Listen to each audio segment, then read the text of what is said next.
வழிபாடு மட்டும் சொல்ல. கரிநாள்ல இது வரைக்கும் யாருமே வழிபாடே சொல்லியிருக்க மாட்டாங்க.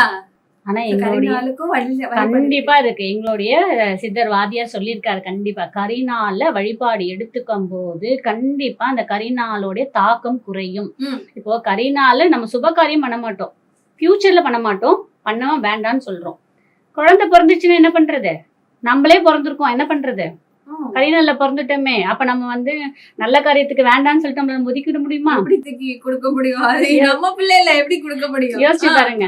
அதனால நம்ம வருத்தப்பட வேண்டாம். நம்ம கரிநாள்ல பிறந்திருக்கோம். நான் உங்களுக்கு கரிநாளோட அட்டவணம் கொடுத்துறேன். இது எல்லா வருடமும் இதே நாள் தான் கரிநாள் வரும். ஜாதகத்துல கரிநாள்ல பிறந்தவங்க அப்படின்னு தானே எழுதிருவாங்க? இல்ல, அந்த நாள்ல கரிநாள்னு இருக்குமே தவிர ஜாதகத்துல எழுத மாட்டாங்க. கரிநாள்னு இருக்கும். இப்ப நான் அட்டவணம் கொடுக்கும் போது ஐயோ இந்த நாள் தான் நான் பிறந்தேன்னு சொல்லிட்டு நிறைய பேர் கேள்வி கேட்பாங்க.